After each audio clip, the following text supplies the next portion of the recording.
everyone, and welcome to another episode of Solar Talk. I'm Sabrina. We're so happy to have you all here on today's topic, PV modeling and simulation. Whether you're a researcher, an engineer, or simply someone with a keen interest in solar technology, welcome. As you know, modeling and simulation play a pivotal role in the design and optimization of solar cells and PV systems. They allow us to predict how new materials and technologies will perform before they are even built, saving time and resources and pushing the boundaries of what's possible in solar energy. But with all this potential, there are still significant hurdles to overcome. The increasing complexity of PV cell materials, for instance, makes it more challenging to accurately simulate their behavior under various conditions. And when it comes to entire PV systems, the need for precise and scalable simulations that can account for a multitude of environmental factors like temperature and sunlight variation is more important than ever. Today, we will hearing from an expert who is at the forefront of this research. He will be sharing insights on non-planar PV panels in non-uniform 3D solar irradiance. Thank you again for watching. I'm sure that today's presentation will be both informative and inspiring. Today we have Dr. Kenji Araki. He's currently a distinguished professor at Faculty of Engineering of University of Miyazaki.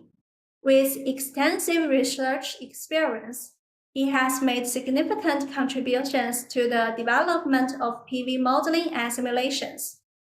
His work is widely recognized, as evidenced by his numerous publications, including studies on the cooling structures for concentrator PV modules and the life cycle assessment of high-concentration PV power generation systems.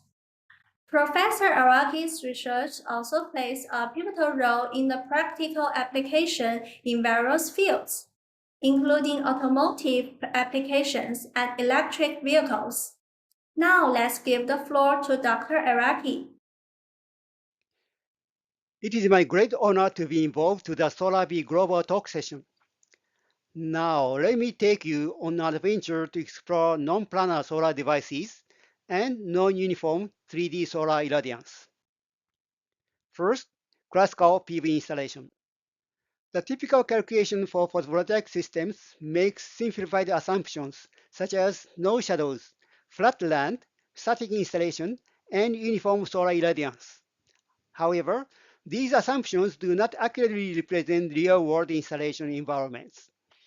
It is important to thoroughly consider the actual imperfections, including shadows, non-flat lands, moving PVs, non-uniform solar irradiance, and varying devices.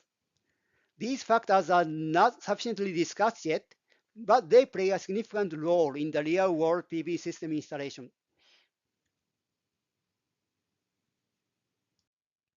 Curved PV devices.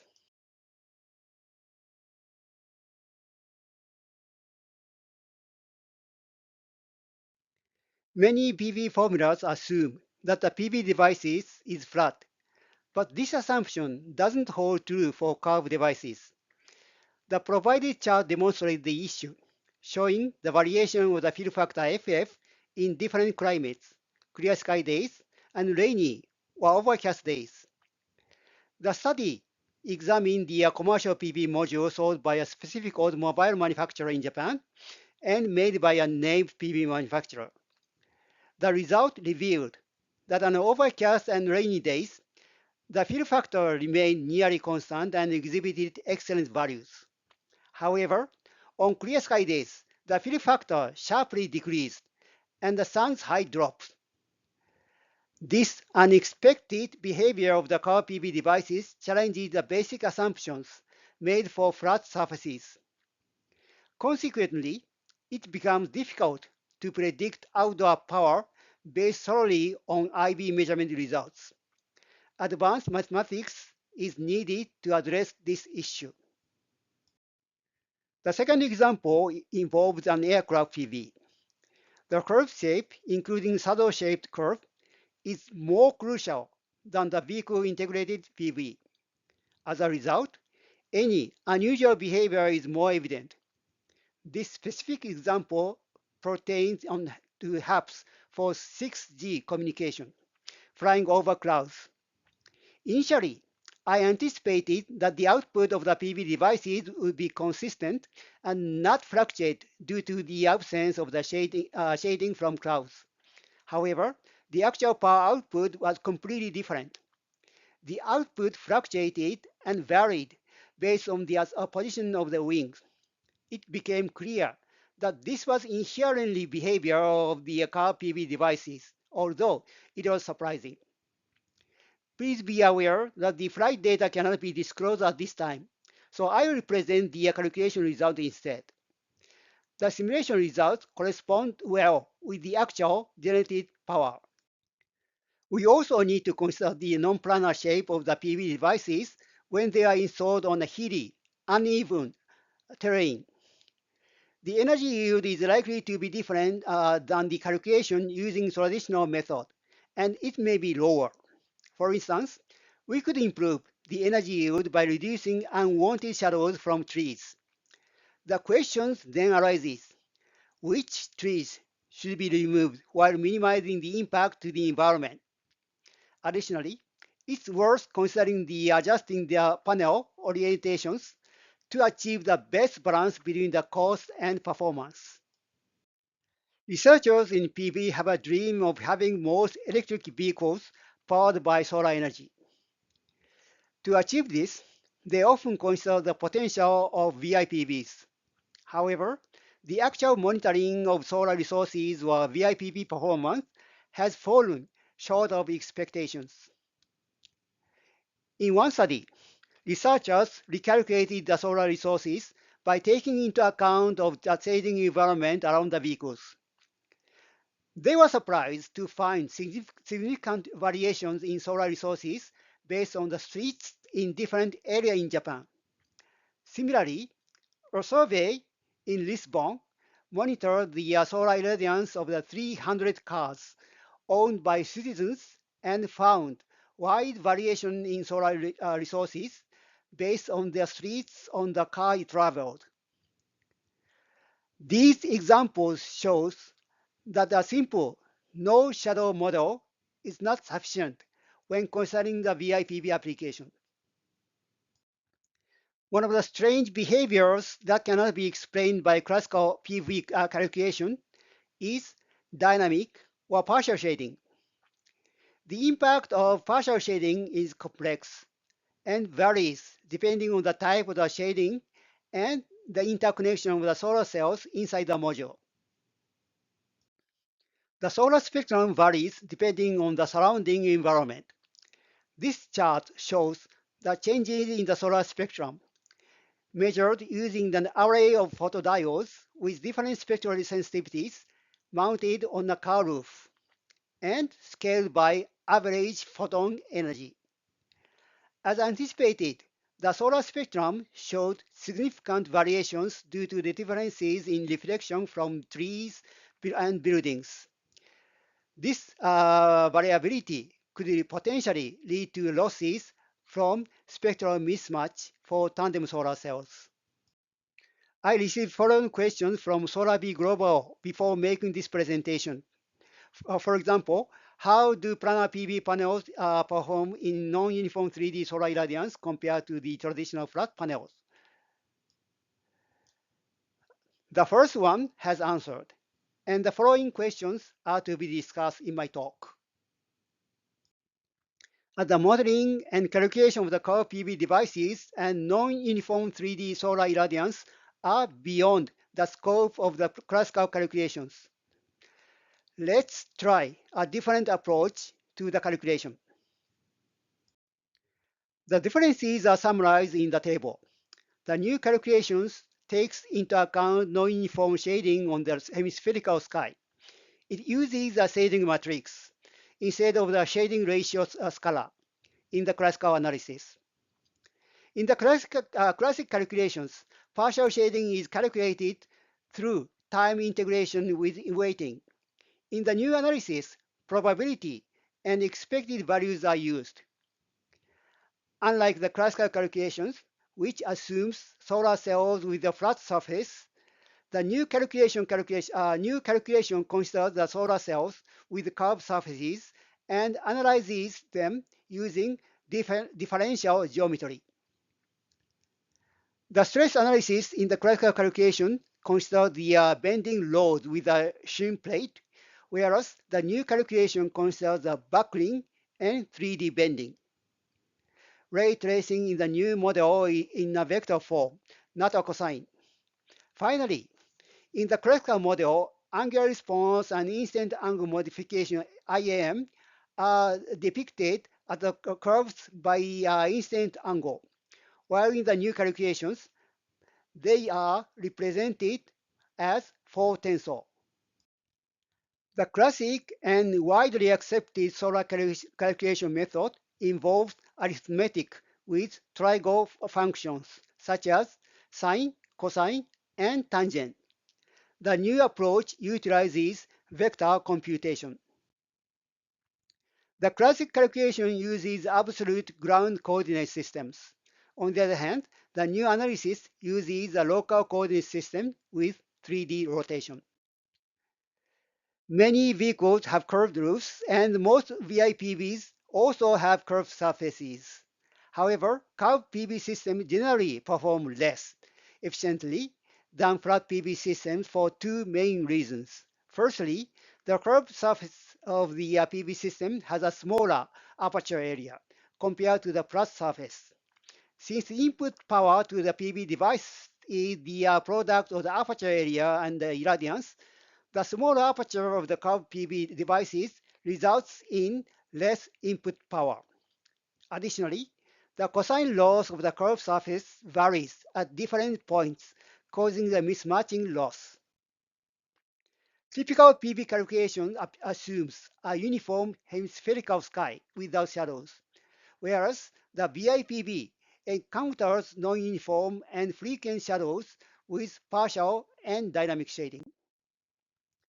In the theory, the outdoor performance of flat PV devices should be the same as the indoor test results after correcting for irradiance and temperature. However, for curved PVs, the outdoor performance does not inherently match the indoor test results. The chart illustrates the disparity in outdoor performance. The light blue area represents the outdoor measurements. The purple line shows the expected output of the module, assuming that the module are flat. And the green line shows the output after curve correction. Regardless of orientation of the modules, the measured performance are always lower, but this is explained by the curve correction. The initial challenge is to understand the measurement issues related to using the same curved module, allowing testing laboratories and research institutes worldwide to share a common experience. The curved module with a minimum radius of 1 meter was supplied by a Chinese startup companies. This chart illustrates the consistency of their test results among various testing laboratories in relation to flat solar panels. With the exception of the collimated solar simulators and outdoor measurements, the test results from the standard solar simulators tended to overestimate the actual results. As the curvature of the panel increased, biases and residual errors also increased. The overestimation was attributed to the lack of the uniformity in the depth of the irradiance from the standard solar simulators. Although these simulators were calibrated at the reference plane, they did not consistently deliver accurate results outside the specific points. Typically, the center region of the curved module is closer to the light source, which led to an overestimation of the measurements. The next adventure is 3D and non-uniformity of the solar irradiance. In order to understand how shading objects around the vehicles affected the non-uniform hemispherical sky, we needed to study the distribution of the shading objects and shape of the blue sky. We found that fisheye video to be helpful for this purpose. We used 5-axis solar irradiance measurements to understand the relationship between the solar irradiance in a non-uniform shading environment and the irradiance onto the car body. 3D computation using an aperture matrix calculated the solar irradiance on 5 axes. The blue bars represent calculated irradiance, while the orange bars represent the measured irradiance on 5 axes. Despite the changes in shading and sun's position relative to the cars, the irradiance on the orthogonal 5 axes are consistent. The aperture matrix is too complex for this task. Instead, using shading distribution curves would be beneficial. It's important to note that the shading probability varies between the front and tail directions, as well as between the left and right directions, due to the distribution of the shading objects along the street. We have categorized the shading environments into 3 types. The first type is the lightly shaded zone, which is similar to the suburban area. The second type is the medium shaded zone, which includes the residential areas and places with short buildings. The third type is the deep shaded zone, found in areas with skyscrapers and mountain valleys. We have approximated the shading probability using cumulative logistic curves, and the specific parameters for these curves are provided in the table below. It is important to establish the zone correction for shading environments. After analyzing solar data across different latitudes ranging from 0 to 60 degrees, correction factors were determined using the parabolic functions based on their latitude in 3 specific shading zones. It's worth noting that this data was derived from the solar irradiance data in the Asia-Pacific region, and there is a slight underestimation of the estimated irradiance on the west side of the continents by a few percent. Hence, the global zone correction can be calculated using Excel. For instance, Tokyo's annual GHI is 1396 kilowatt-hour per square meter. The latitude is 35.7 degrees. By inputting 2 parameters into the Excel sheet, the correction factor of 0.92 can be obtained from the lightly shaded zone on the car roof. It's important to note that this Excel sheet is designed for the Asia-Pacific region, and adjustments may be necessary for European and other regions. Partial and dynamic shading. Next, partial shading has substantial impact on the performance due to complex shadow shapes and movement, leading to mismatching loss. If we consider partial shading events as a random occurrence, we can model their impact, their performance using probabilities. We can use image processing of the fisheye image to calculate the probability of these events and estimate their impact on energy yield at a specific time and location. This allows us to compare the measurements, orange bars, with the probability-based calculations, blue bars. The information is also available in the Excel sheet. Additionally, we require 4 zones, one of which is shaded and contains power cables that have a significant impact on the partial shading loss. For more information, we have 2 open access papers available. One paper discusses non-planar PV performance with a full set of the equations and calculation flow, while the other paper covers 3D non-uniform solar irradiance, also with a full set of the equations and the calculation flows. interconnection technology for maximizing energy yield of the curved PVs.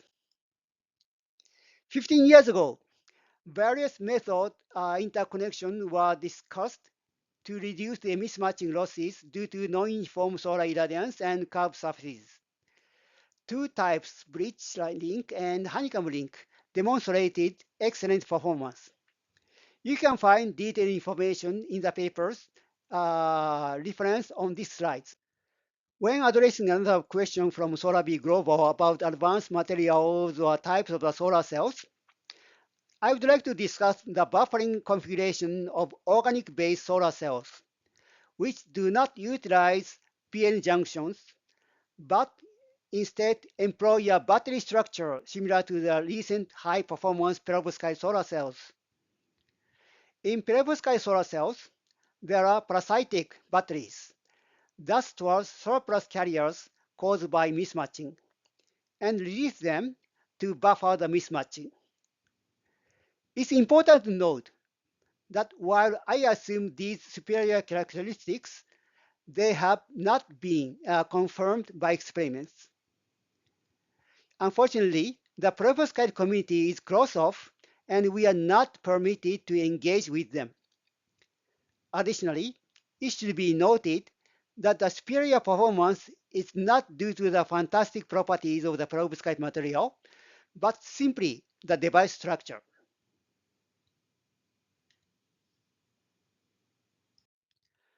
I didn't work with perovskite solar cells, but I could consider trying simulations instead.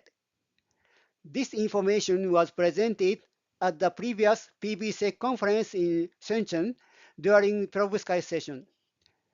Based on the figure of merit of spectral buffering, perovskite solar cells are expected to successfully minimize the spectral mismatching loss and maintain high outdoor efficiency, regardless of the seasonal and sun height caused spectrum variations, which 3-5 tandem solar cells could not overcome.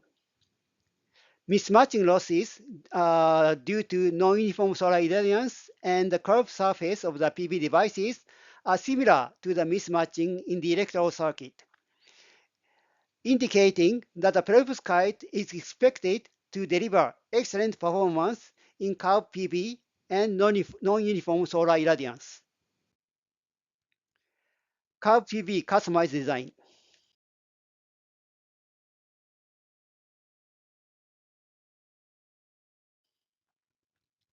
The standard procedure involves measuring the curved surface and then creating a 3D model. Typically, a portable 3D scanner is used for the measurement. The collected data points are then converted into a 3D surface model. First order partial differentials are used for the performance calculation, while second order differentials are used for stress calculations and coverage optimization. Shallow and simplified curved photovoltaic devices typically use BIPV applications can be modeled using a simplified calculation method. This involves selecting the representative solar cell from the certain percentile of the point irradiance statistics, which are caused by non-uniform illumination on the curved surface. The value of this percentile, denoted as x, can be estimated using a law of similarity of the IV curve of a single solar cell, typically around 0.85. For an aircraft with a complex and deeply curved surface, simplified calculations are not sufficient, and a rigorous approach is required. First, the optical properties of the curved surface are cataloged using the 4 tensor. Then, the performance from each surface element is calculated using the 4 tensor and integrated at the module level. The advanced calculations and modeling are powerful tools for BIPV and other PV applications in the mobility. I will chair the International Conference PV Motion in March in Miyazaki, Japan. surrounded by a beautiful scenery and excellent food in the southern island in Japan. You will have superior variable opportunities and learn about the most advanced relevant technologies. Mark your calendar now and see you in Miyazaki, Japan from March 10 to 14th. Ask me any questions.